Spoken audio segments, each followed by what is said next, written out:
प्रज्ञा महर्षि उपप्रवर्तक जो कि निरंतर गतिशीलता के साथ शासन के प्रभाव में लगे हुए हैं, पूज्य श्री आनंद मुनि जी महाराज साहब, उनके सुयोग्य शिष्य विद्वान शिष्य श्री दीपेश मुनि जी महाराज जी आज के मंगल प्रसंग पर अपना उद्बोधन प्रेरणाएं प्रदान करेंगे। श्री दीपेश मुनि जी महाराज।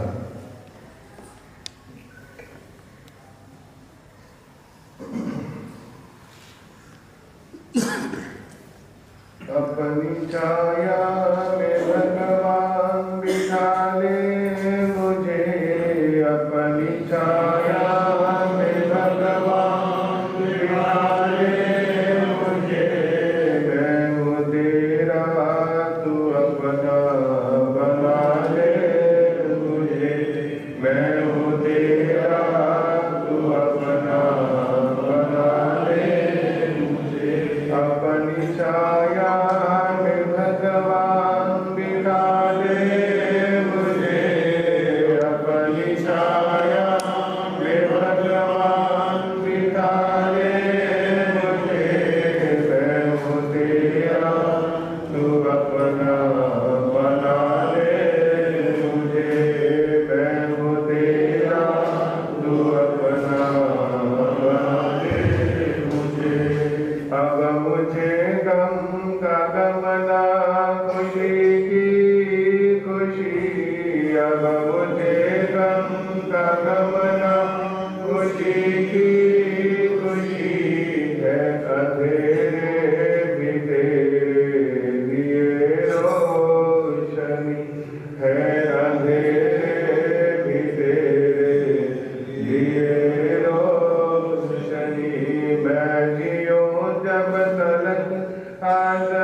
तेरा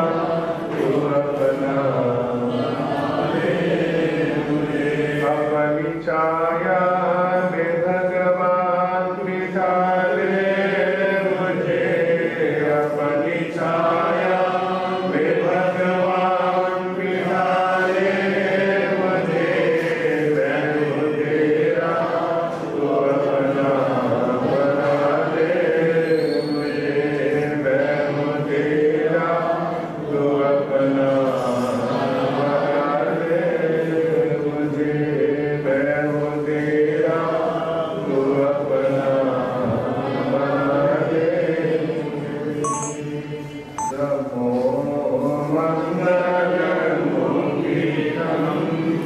अहिंसादयमो नमो देवा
एवं आराध्य गुरुदेव तथा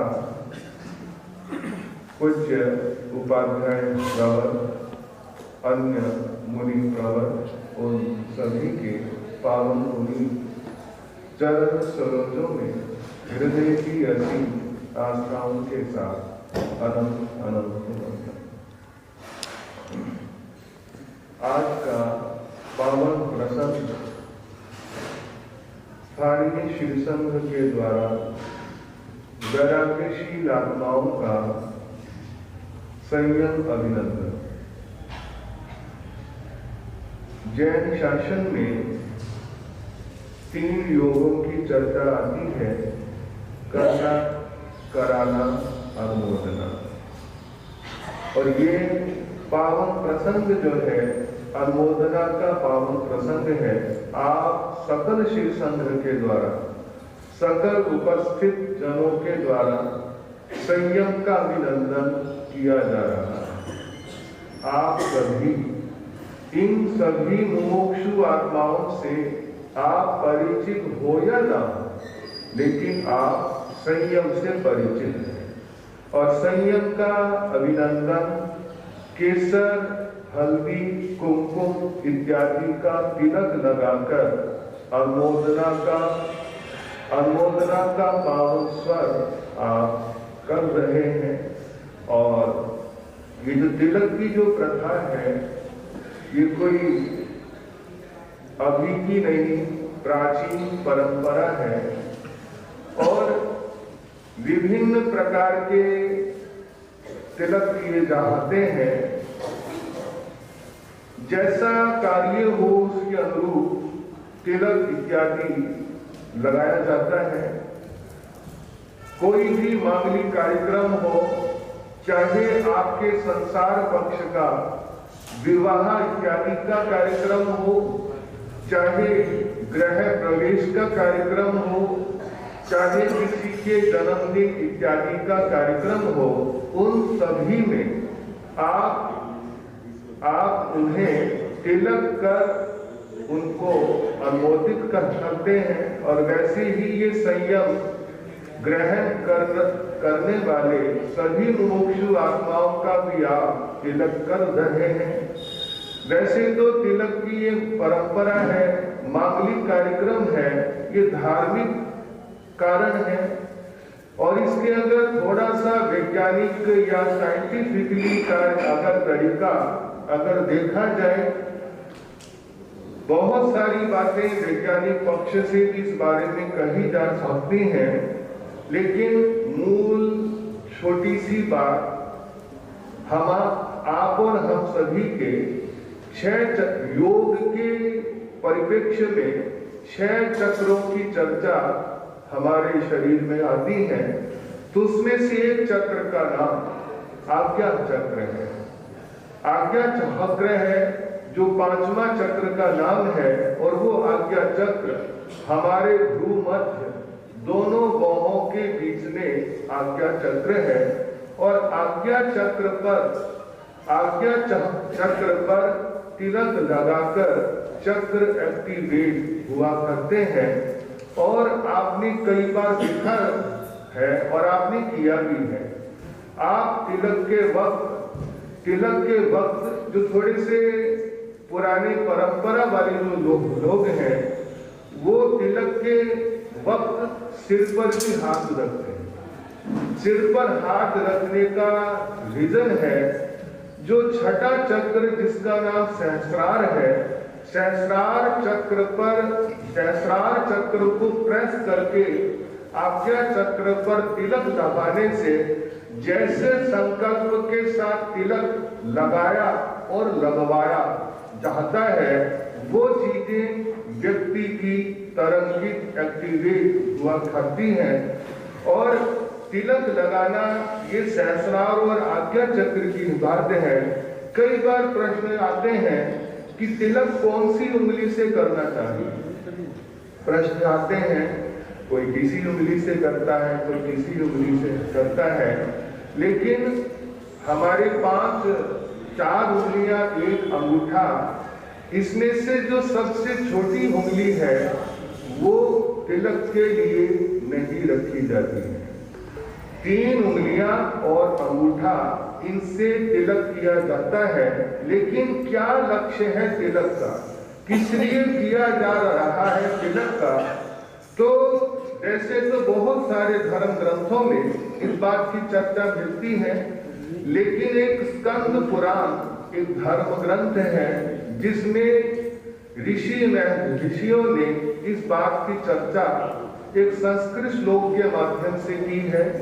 तो संस्कृत श्लोक की हिंदी है कि अनामिका से तिलक किया जाता है शांति के लिए।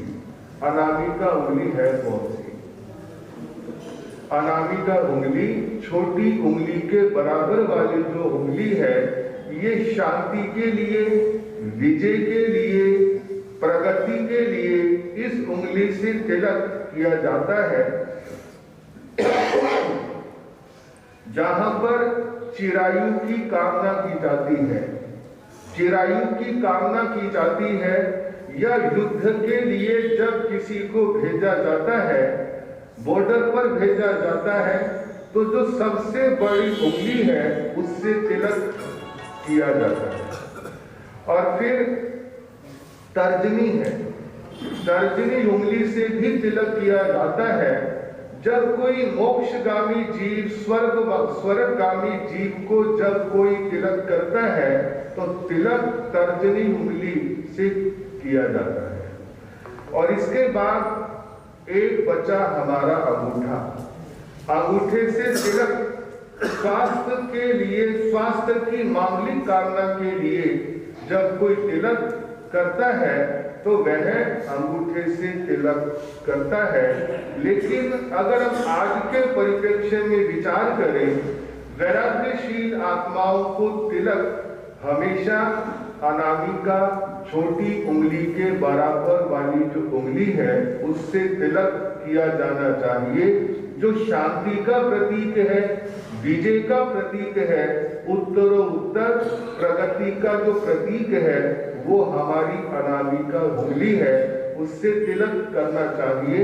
और कई बार एक और प्रश्न आता है कि तिलक नीचे से ऊपर की ओर या ऊपर से नीचे की ओर, इसमें भी अलग अलग परिप्रेक्ष्य हैं। अगर आप संयम की कामना की, अगर आपने तिलक किया है तो आप तिलक, क्योंकि एक संयमी व्यक्ति का जो जीवन है वो मोक्ष के लिए है, कर्म निर्जरा के लिए है, आत्म उत्थान, आत्म शुद्धि के लिए है। तो हमेशा संयमी व्यक्ति को तिलक नीचे से ऊपर की ओर किया जाना चाहिए। ये तिलक की कुछ चर्चाएं धर्म ग्रंथ में मिलती हैं। तिलक कर हम उसके लिए संयम की कामना के लिए हम तिलक करते हैं। और 11 मुमुक्षु आत्माएं एक साथ जैन आरती दीक्षा अंगीकार करने जा रहे हैं। इनका वैराग्य का रंग उत्तर बढ़े, संयम की आराधना करे, संयम की आराधना कर जिन शासन को शोभायमान करें और अपने गुरु घुरनी जी महाराज का नाम भी रोशन करें और संयम के मार्ग पर यूं ही निरंतर प्रगति कर अपने जीवन को भी सफल बनाए और संघ समाज का भी नाम रोशन करें, ऐसी मांगलिक कामनाएं हैं। और आप सभी को विदित ही है, आने वाले 2 फरवरी को इन 11 मुमुक्षु आत्माओं की आरती दीक्षा होने जा रही है। आप सभी ने तो वहां पर आना ही है क्योंकि यूं तो दीक्षाएं होती ही रहती हैं, लेकिन दीक्षाओं में सम्मिलित होना अनुमोदना है, संयम की अनुमोदना है, व्यक्ति की अनुमोदना नहीं, व्यक्तित्व की अनुमोदना है। क्योंकि जैन धर्म और दर्शन व्यक्ति की पूजा नहीं, व्यक्तित्व की पूजा करता है, जिसका साक्ष्य, जिसका प्रमाण हमारा जैन मंत्र नवकार महामंत्र है, जिसमें यूनिवर्स की पूजा है, जिसमें सिर्फ गुणों की पूजा है, व्यक्तित्व की पूजा है। वहां पर व्यक्ति की पूजा नहीं है। चाहे भगवान महावीर हो, चाहे राम हो, चाहे कोई सिद्ध परमपिता परमात्मा हो, आचार्यों, उपाध्यायों, साधुओं सबको समान रूप से नमस्कार कर व्यक्तित्व की पूजा कर अपना आत्म कल्याण, आत्मनिर्भरता का लक्ष्य व्यक्ति साधता है।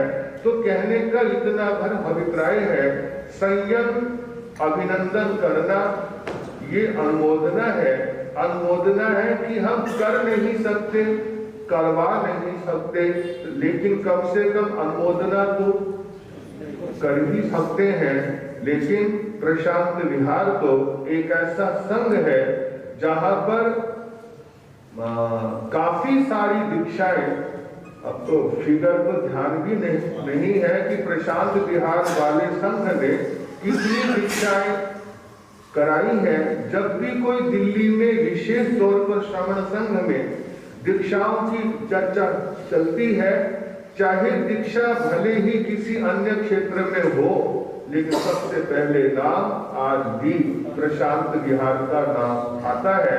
किसी को बोलो कि भाई वो दीक्षा 2 फरवरी की, कहा कि प्रशांत विहार में क्या, तो ये चर्चा पूरी राजधानी दिल्ली में बहुत सुंदर रहती है।